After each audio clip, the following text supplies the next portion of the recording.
Buenos días, buenas tardes, hermanos.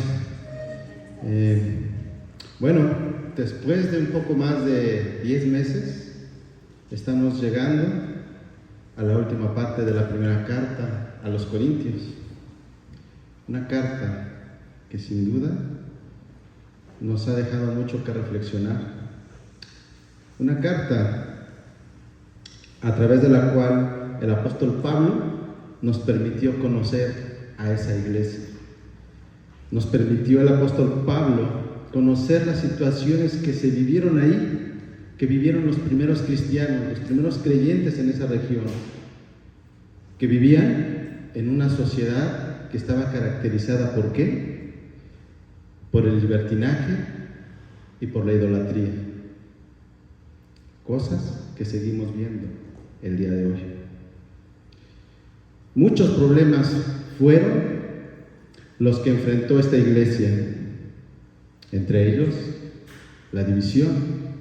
Al inicio, si recordamos, veíamos cómo unos apuntaban a que todos miraran a uno o a otro líder humano dentro de la iglesia.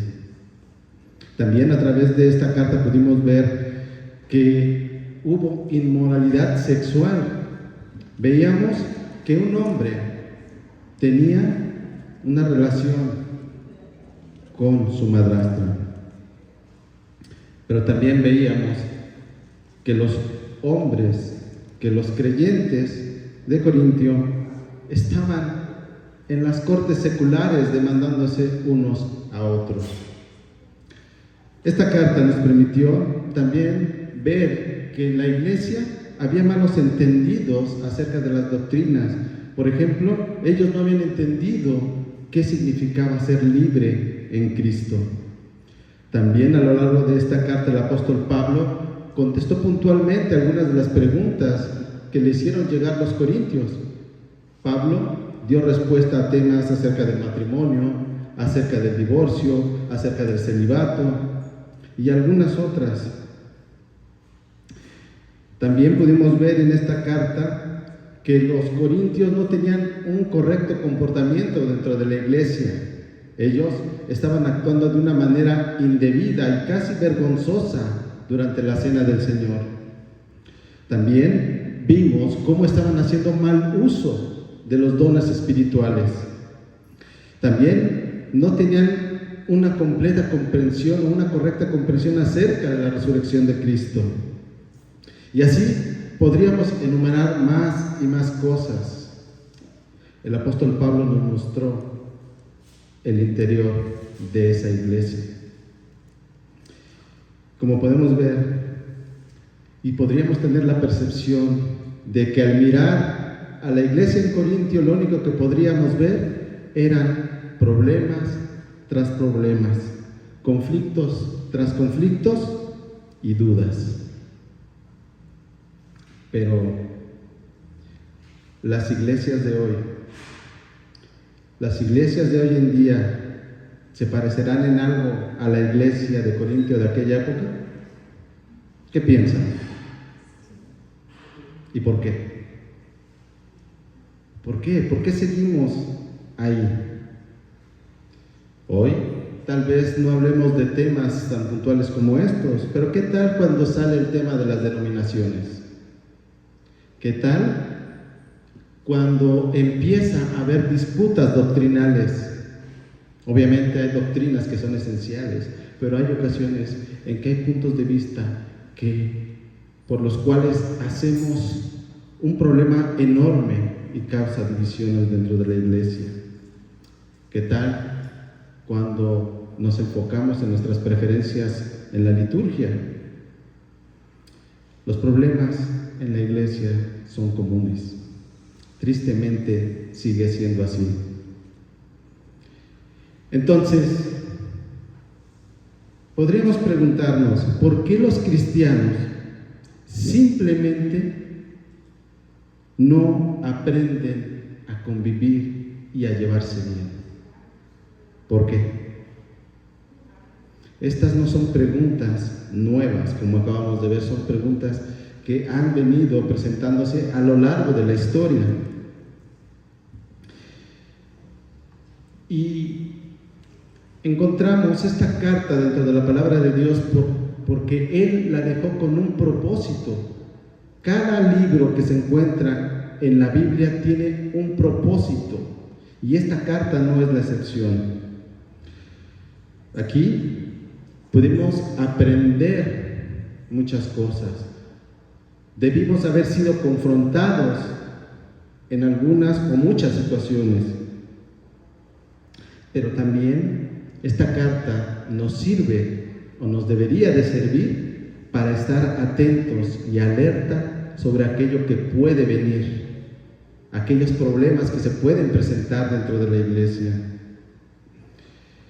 Hace algunas semanas hablábamos acerca de la edificación de la iglesia. Decíamos que edificar a la iglesia significaba ¿qué? Ayudarnos unos a otros a ser más como ¿quién? Como Cristo. Pero, ¿cómo es que podemos hacer esto? ¿Cómo podemos edificar una iglesia en la que a veces lo único que podemos ver son problemas, son disputas, desacuerdos, divisiones? ¿Cómo podemos edificar una iglesia con estas características? O aún, podemos llegar al extremo de hacernos la siguiente pregunta: ¿por qué ser parte de la iglesia? Pues es en esta última parte de la primera carta a los Corintios en la que encontraremos la respuesta a estas preguntas.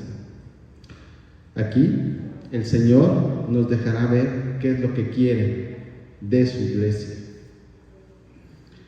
A lo largo de este pasaje vamos a ver que aún, a pesar de los múltiples problemas que puedan presentarse dentro de la iglesia, cuando la iglesia atiende el llamado fielmente del Señor, la iglesia será capaz de superar cualquier adversidad. Y no solamente eso, será capaz de mostrar al mundo a Cristo. Este capítulo 16 es muy interesante. Llama mucho la atención este último capítulo. ¿Por qué? Porque a través de este capítulo vamos a mirar algo de gran importancia: cómo debe de ser la vida práctica dentro de la iglesia. Aquí, en este capítulo 16, vemos a una iglesia dinámica, a una iglesia llevando a la práctica lo que el Señor le ha mandado hacer. Si bien es cierto que llevamos 15 capítulos en los que Pablo ha estado exhortando, disciplinando severamente en ocasiones a los corintios, en este capítulo 16 nos mostrará que la iglesia no está haciendo todo mal. Y esto nosotros debemos tenerlo presente, pero no solamente debemos tomar nota de esto, sino que debemos emular esto, es decir, debemos llevarlo nosotros también a la práctica. Así que vamos a dar lectura a esta última parte del capítulo 16. Acompáñenme, por favor, hermanos, allí en Primera de Corintios, capítulo 16, versículo 13. Dice la palabra del Señor: velad, estad firmes en la fe, portaos varonilmente y esforzaos. Todas vuestras cosas sean hechas con amor. Hermanos, ya sabéis que la familia de Estéfanas es la primicia de Acaya y que ellos se han dedicado al servicio de los santos. Os ruego que os sujetéis a personas como ellos y a todos los que ayudan y trabajan. Me regocijo con la venida de Estéfanas, de Fortunato y de Acaico, pues ellos han suplido vuestra ausencia, porque confortaron mi espíritu y el vuestro. Reconoced pues a tales personas. Las iglesias de Asia os saludan. Aquila y Priscila con la iglesia que está en su casa os saludan mucho en el Señor.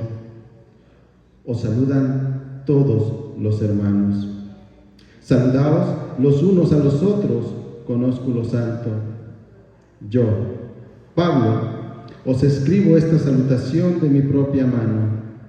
El que no amare al Señor Jesucristo, sea anatema. El Señor viene. La gracia del Señor Jesucristo esté con vosotros. Mi amor en Cristo Jesús esté con todos vosotros. Amén.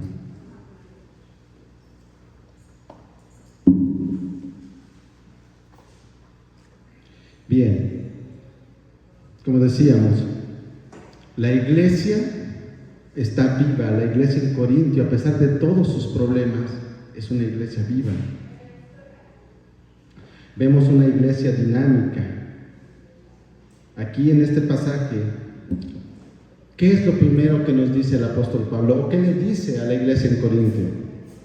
Velad, estad firmes en la fe, portaos varonilmente y esforzados.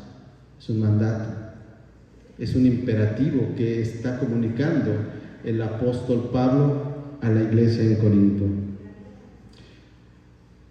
Él está llamando a la iglesia a actuar. Les dice velar, estar atentos, estar alertas. ¿Por qué? Porque saben que los ataques vendrán a la iglesia, pero no solamente de fuera, sino desde dentro. Y eso lo vamos a ver un poco más adelante. Segundo, les dice, estad firmes en la fe. Es decir, tengan cuidado. ¿Con qué? Con todos aquellos que atentan contra la iglesia, con todos aquellos que intentan desviar a la iglesia hacia falsas doctrinas, aquellos que incitan a que la iglesia quite su mirada de Cristo. Y esto, hermanos, no es algo particular que estaba sucediendo en aquel momento en la iglesia de Corinto. Pablo escribió algo parecido a la iglesia en Filipos. En Filipenses capítulo 1 versículo 27 al 28 les escribe a la iglesia en Filipo: solamente compórtense de una manera digna del evangelio de Cristo, de modo que ya sea que vaya a verlos o que permanezca ausente, pueda oír que ustedes están firmes en un mismo espíritu, luchando unánimes por la fe del evangelio. ¿Qué está diciendo Pablo? Que la iglesia debe estar unida, debe estar firme en la fe. Continúa el versículo 28. De ninguna manera estén atemorizados por sus adversarios, lo cual es señal de perdición para ellos, pero de salvación para ustedes. Esto de Dios. Como decíamos hace un momento, es triste, pero es una realidad encontrar personas aún dentro de la iglesia que consciente o inconscientemente están haciendo cosas en contra de la iglesia. Continúa el apóstol Pablo y el siguiente llamado lo hace a un grupo de personas en particular dentro de la iglesia. Portaos varonilmente, es decir, pórtense como hombres. Y es literal, el griego se refiere a eso. Se refiere a ser como hombres, lo cual nos deja ver que el llamado, en particular en este caso, es para los varones dentro de la iglesia.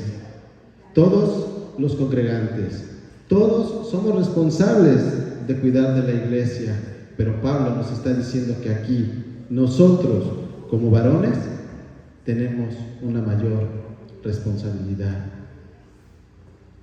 Debemos portarnos varonilmente.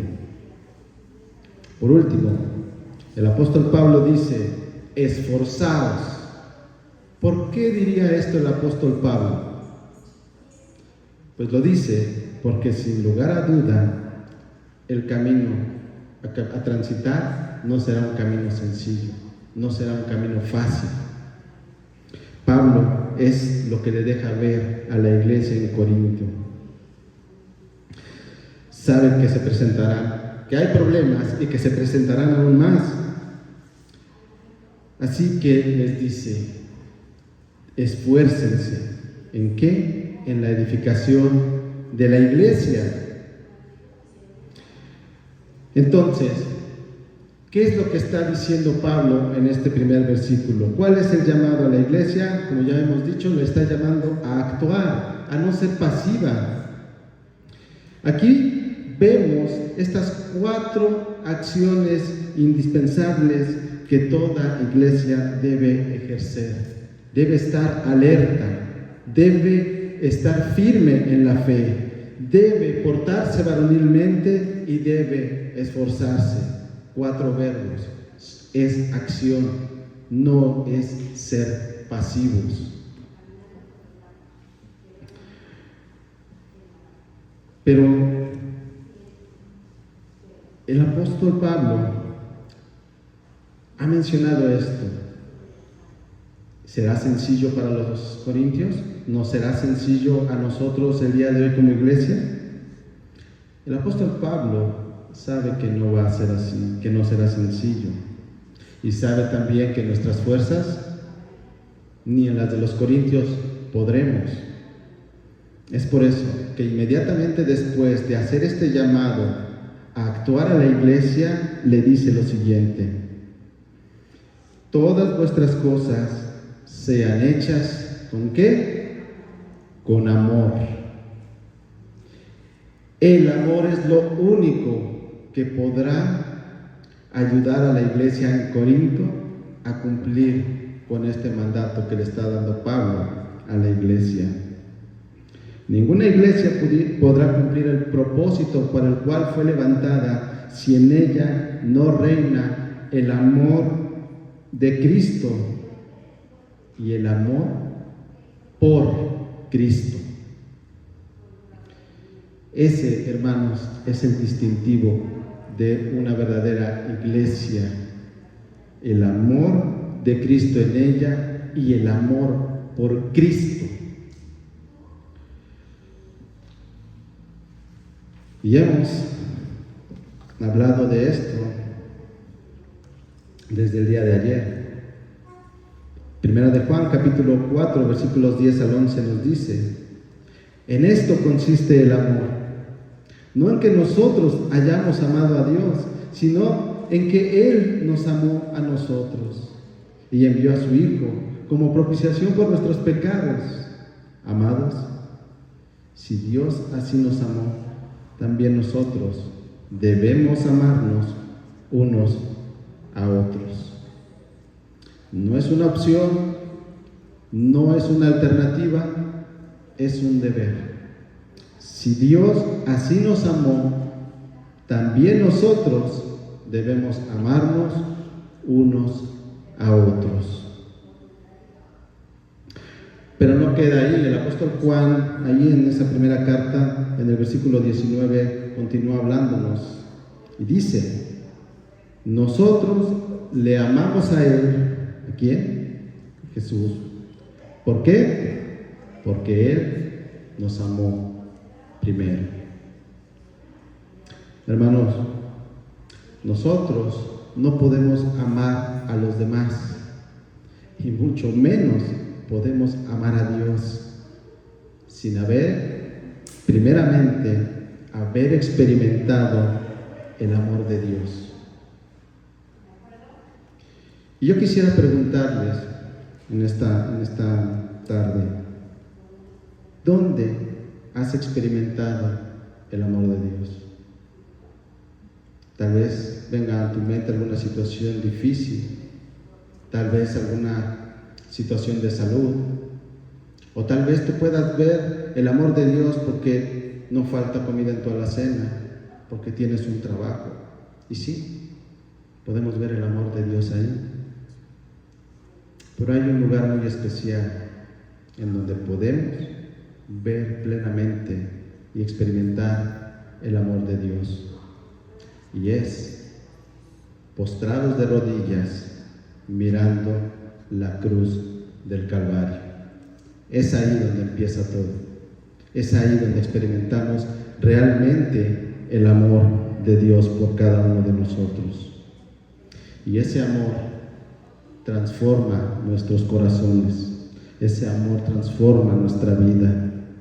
Porque ahora seremos capaces verdaderamente de amar a los hermanos, de amar genuinamente a nuestro prójimo sin esperar nada a cambio.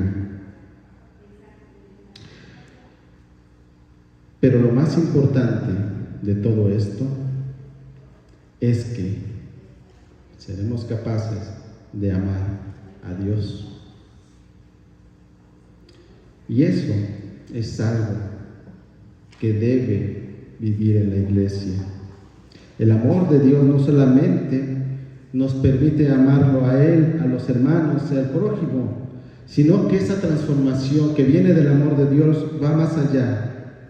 Cuando nosotros verdaderamente experimentamos el amor de Dios, nos humillamos delante de Él, doblamos nuestras rodillas, como ya hemos dicho, delante de Él, y entendemos que dependemos absolutamente y en todo de Él y de nada más. Cuando nosotros hemos experimentado el amor de Cristo, nos volvemos también conscientes de algo muy importante, que somos sus siervos, que le servimos a Él. Y nuestro corazón manifestará ese deseo de servirle. Esto no puede ser de otra manera. Eso es lo que hace el amor de Dios en cada corazón en el que Él mora. Hermanos, algo que ya hemos venido hablando y hemos dicho que nuestro hermano David inició diciendo es que la vida dentro de la iglesia no será sencilla. Y como hemos visto a través de todos los 15 capítulos de la primera carta a los Corintios, no ha sido sencillo para ellos ni para ninguna iglesia a lo largo de la historia, y no será sencillo para nosotros. Pero ¿por qué no es sencilla la vida dentro de la iglesia? Pablo está llamando a actuar a la iglesia. Nosotros no podemos actuar, los corintios no podían actuar. Veamos a qué se refiere Pablo. Hablábamos de que el capítulo 16 nos muestra que la iglesia de Corintio está viva. Vayamos al versículo 1 de este capítulo 16, primeramente, del versículo 1 al versículo 4. ¿Qué vemos? ¿Qué vemos ahí? Vemos que se está preparando una ofrenda. ¿Quién está preparando la ofrenda? Las iglesias de Galacia, y Pablo le está pidiendo a los corintios también que preparen una ofrenda. Vemos varias iglesias preparando una ofrenda. ¿Para qué? Para otra iglesia lejana, Jerusalén, que está teniendo necesidad. ¿Cómo pueden llevar esta ofrenda hasta Jerusalén? Hay hombres y mujeres trabajando. Hay hombres y mujeres que han dejado cosas para poder ayudar a esa iglesia.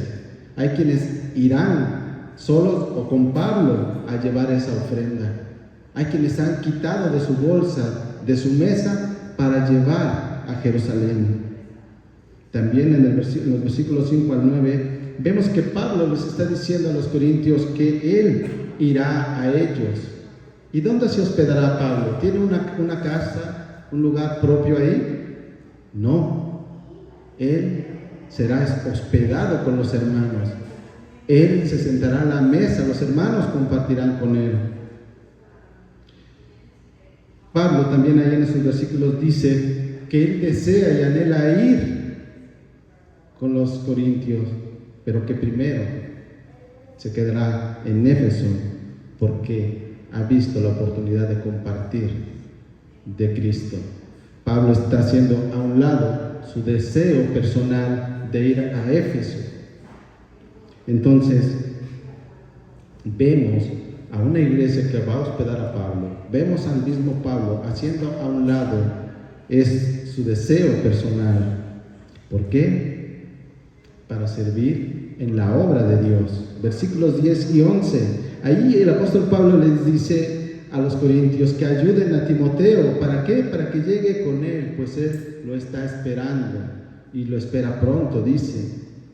Entonces, vemos a una iglesia que está activa y aunque parezca sencillo, no lo es. Yo quisiera hacer algunas preguntas aquí para todos, me incluyo. ¿Cuántas veces nosotros, como miembros de la iglesia, hacemos a un lado nuestros asuntos personales para ayudar a un hermano? ¿Cuántas veces hemos hecho un espacio para hospedar en nuestras casas a hermanos?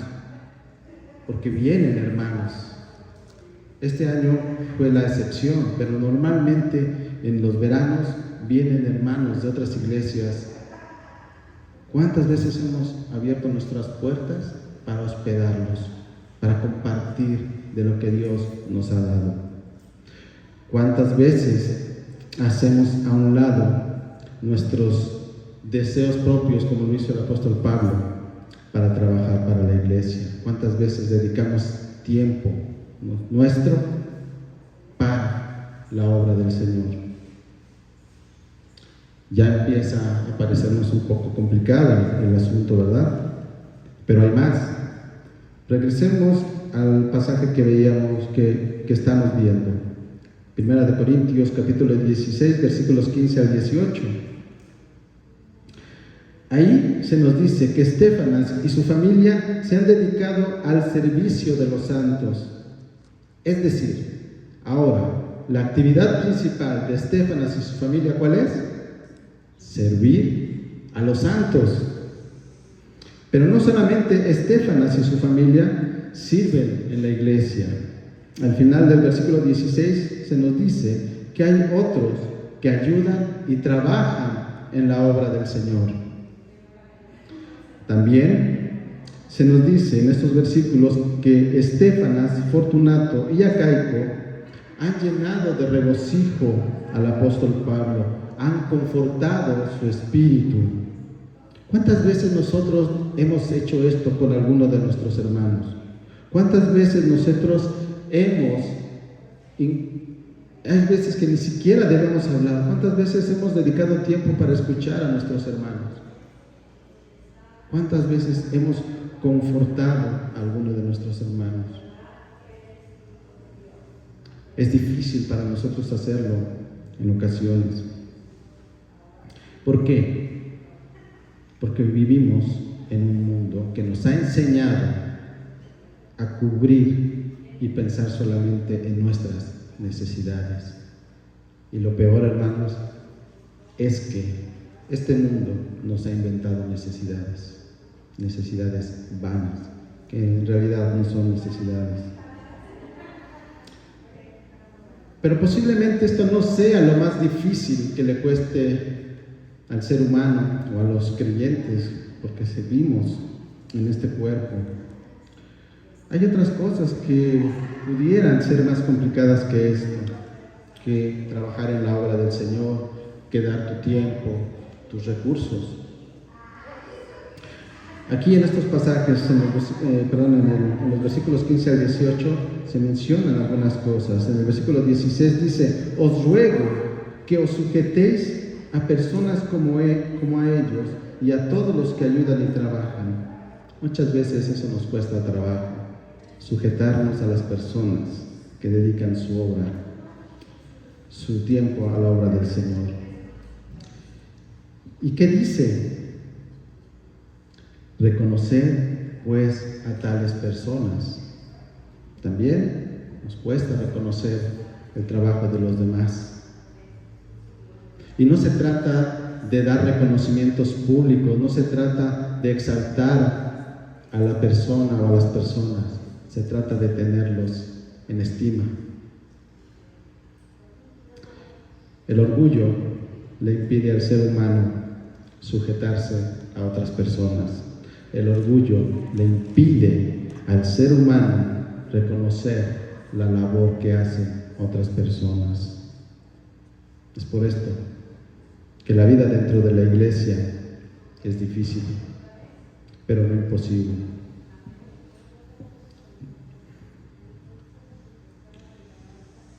Si nuestra vida dentro de la iglesia se nos está haciendo difícil, debemos reflexionar. Porque para poder llevar una vida que no nos sea gravosa dentro de la iglesia, es que debemos morir verdaderamente a nosotros mismos y vivir para Cristo. Hermanos, la vida de la iglesia no es sencilla por el simple hecho de que es uno de los lugares que Dios nos ha dado para ser santificados. Un lugar donde debemos madurar espiritualmente. Entonces, ¿qué hacemos? Humillarnos. La vida dentro de la iglesia será difícil si nosotros no hemos experimentado realmente el amor de Cristo, o si seguimos siendo esos niños espirituales.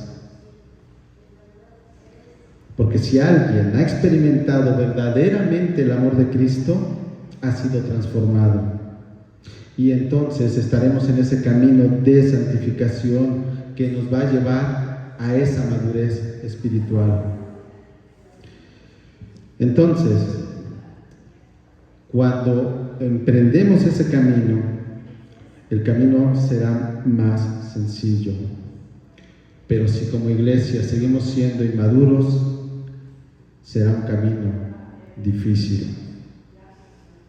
Es por eso la importancia de que nosotros, no solamente los domingos, estemos escuchando la palabra de Dios, sino cada día nosotros debemos estar ahí, leyendo, reflexionando, en oración, en ayuno, conviviendo en comunión con nuestros hermanos. Como hemos dicho, el amor de Cristo es un amor que transforma, nos hace nuevas criaturas en Él, nos hace anhelar servirle, como hemos dicho, nos hace anhelar compartir ese amor con otros, nos hace anhelar tener una relación cercana con Él, nos hace poner en práctica todo lo que hemos hablado hace unos momentos, de rendir nuestra vida a Cristo, de servir a los santos de la iglesia, de preocuparnos y cuidarnos unos a otros. Pero eso, hermanos, ese amor no cabe en cuatro paredes y no se debe quedar solamente en la iglesia local. El amor de Cristo va más allá, es tan inmenso que debe ser compartido de fuera a afuera.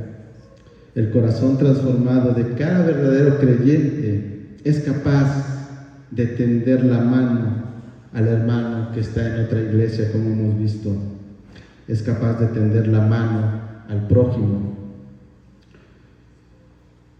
como lo hicieron las iglesias en Galacia y en Corinto para llevar a Jerusalén en ese momento de necesidad. El amor de Cristo se puede manifestar no solamente ayudando de manera material, no solamente se trata de cosas materiales, sino también mostrando que tenemos en mente a otras iglesias, porque como decía nuestra hermana Angie, somos una sola iglesia. No importa que geográficamente estemos separados, somos una sola iglesia. Somos un solo cuerpo. Es por eso que es importante que nosotros tengamos presente a todas las iglesias, aunque estén lejanas. aún a las que no conocemos. Nuestros hermanos Jaime y Sherry nos han compartido en ocasiones que hay iglesias en Canadá orando por nosotros. En alguna ocasión tuvieron una comunión entre mujeres, si no mal recuerdo, mujeres de Canadá orando por mujeres de Sendero de Vida y mujeres de Sendero de Vida orando por mujeres en Canadá.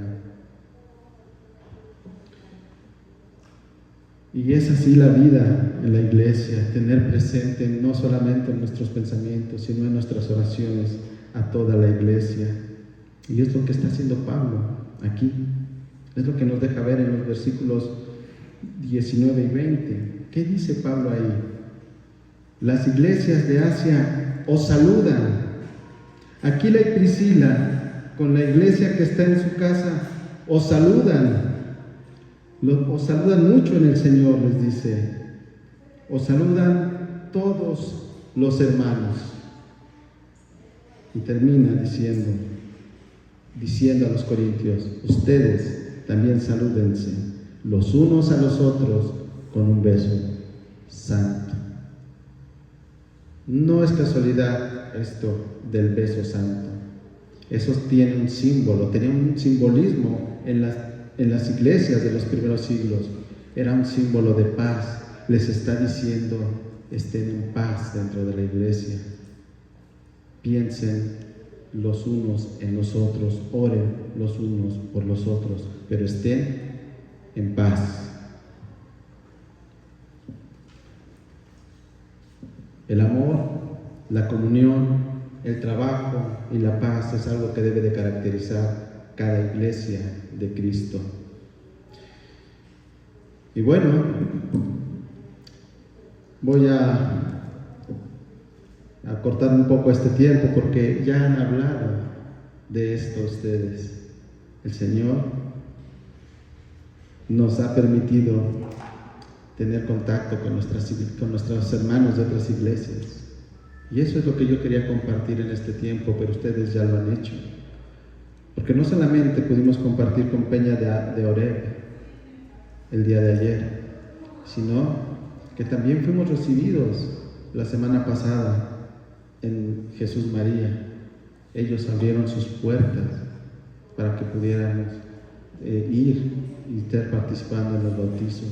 Pudimos sentir todos el amor de nuestros hermanos, como lo sentimos el día de ayer. Peña de Oreb es una iglesia pequeña y ellos destinaron sus recursos limitados, dieron esa atención, esa cordialidad, esa amabilidad, dieron el amor que Cristo ha puesto en ellos. Y como decían ustedes hace un momento, los más agradecidos deberíamos de ser nosotros. Dios nos bendice. Y así, como iglesias, nos animamos los unos a los otros. El ánimo que externó nuestro hermano Josué fue algo muy bonito. La iglesia, como decía nuestro hermano David, está teniendo altibajos, y este es un punto en el que ellos están luchando. Pero el hecho de que hayamos ido nosotros, y no porque fuimos nosotros, sino porque Cristo fue con nosotros, es eso, la iglesia. Es lo que hace el amor de Cristo. Y ese amor, como digo, no debe manifestarse solamente en la iglesia local, sino más allá. Pablo termina su carta. Ha sido una carta larga. A través de esta carta, Pablo ha exhortado, ha corregido, ha disciplinado, ha regañado a los corintios. Pero por último hace algo muy importante, dos cosas muy importantes. Lo primero que hace En el versículo 21 nos dice: yo, Pablo, os escribo esta salutación de mi propia mano. Esto a nosotros podría parecernos cualquier cosa, pero no. Es un detalle que el apóstol Pablo tiene para con los corintios y que seguramente ellos apreciaron mucho. Era una manera del apóstol Pablo de expresar su aprecio por ellos, y no solamente eso, sino su preocupación. El hecho de que Pablo les diga a los corintios que él de su mismo puño y letra está escribiendo debió confortarlos. Ahora, falta algo con lo que él quiere cerrar esta carta, algo muy importante. Pero antes de hacerlo, hay un mensaje para un grupo particular en la iglesia. Él lanza un mensaje a los que no aman a Cristo. Versículo 22. El que no amare al Señor Jesucristo sea anatema. Lo que Pablo está diciendo aquí es que quienes no aman al Señor serán apartados para destrucción. ¿Por qué? ¿Por qué decimos esto? Bueno, en el contexto judío, un anatema significaba que no había ya una reconciliación posible entre la persona y la sinagoga. Entonces, si nosotros trasladamos esto a la iglesia, lo que nos quiere comunicar el apóstol Pablo aquí es que aquellos que no aman verdaderamente a Dios, que no aman verdaderamente a Cristo, no tendrán posibilidad de reconciliación con Dios. Y en consecuencia serán condenados. Pablo nuevamente aquí está remarcando la importancia del amor. Y es por eso que pronuncia esta fuerte maldición sobre aquellos que solamente de palabra dicen que aman a Dios, dicen que sirven a Cristo, pero con sus acciones o con su falta de acciones muestran todo lo contrario. No aman a Cristo, quienes asisten a la iglesia con otros intereses que no sean una verdadera entrega y lealtad al Señor. Nuevamente, aquellos que no aman a Cristo son quienes intentan desviar la mirada de los demás hacia otro lado y apartarla de Cristo. Aquellos que introducen falsas doctrinas, aquellos que atentan contra la iglesia de cualquier forma son quienes no aman a Cristo. Es por eso que Pablo hace este anatema.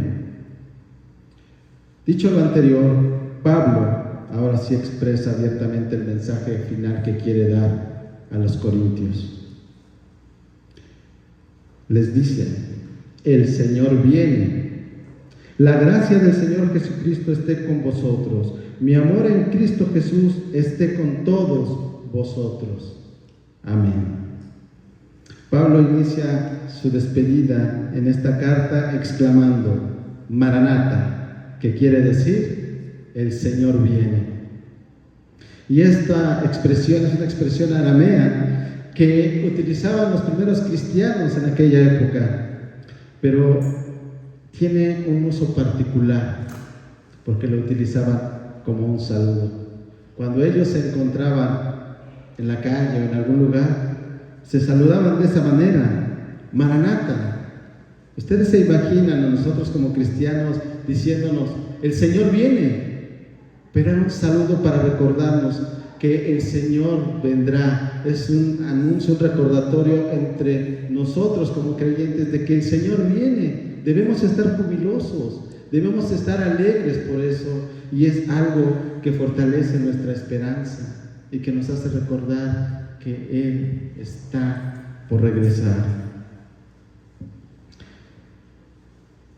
Y eso, hermanos, sabiendo que el Señor viene, nos debe de instar a lo que Pablo nos decía en el versículo 13, a velar, a estar firmes en la fe, a portarnos varonilmente y a esforzarnos. Como hemos dicho, Pablo a lo largo de toda esta carta ha advertido, corregido, incluso reprendido a los corintios por sus acciones.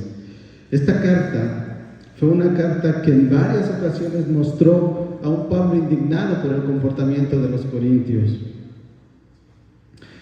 al grado que ahí en el capítulo 4, versículo 21 les dijo: ¿qué quieren?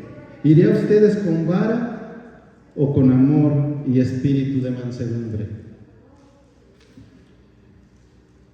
Y aunque es claro que el apóstol Pablo quiere que atiendan sus instrucciones, todo lo que les ha dicho a lo largo de esta carta, también quiere que tengan presente dos cosas muy importantes.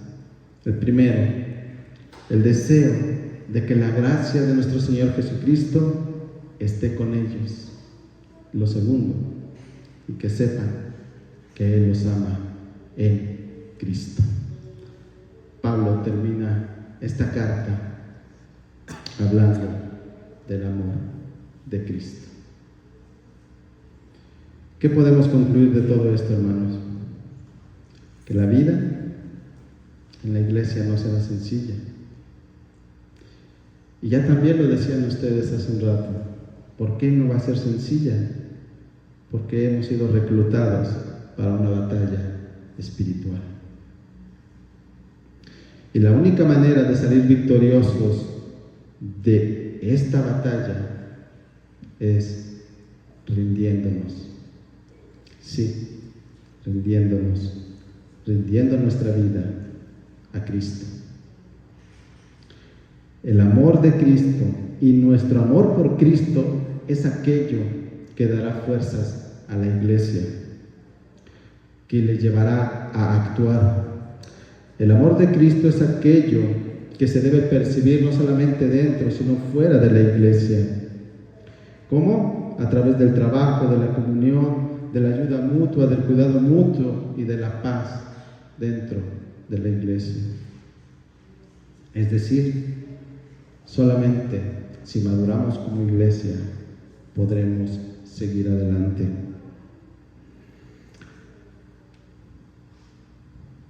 Hacíamos dos preguntas al inicio y decíamos que las responderíamos a lo largo de este pasaje. La primera era cómo edificaríamos, contribuiríamos a la edificación de la iglesia. Bueno, ya lo hemos dicho, muriendo a nosotros mismos y viviendo para Cristo. También la segunda pregunta era, ¿para qué formar parte de la iglesia?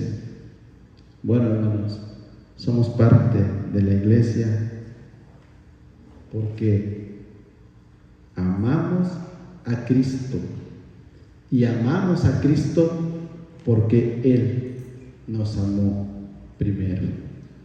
Es por eso. No es una labor sencilla, no es una tarea sencilla. Pero por más difícil que sea la situación, por más desánimo que podamos estar atravesando, debemos perseverar y reflejar el amor de Cristo y mostrar nuestro amor por Cristo. Habrá dificultades, pero ninguna de ellas debe de impedirnos lo siguiente. Nada debe de impedir que Sendero de Vida se proponga siempre y en cada momento predicar a Cristo y a este crucificado. Esa es la misión, ese es nuestro deber, hermanos. Vamos a orar. Padre, gracias, Señor, por tu palabra. Gracias por esta carta que tú nos dejaste que usar.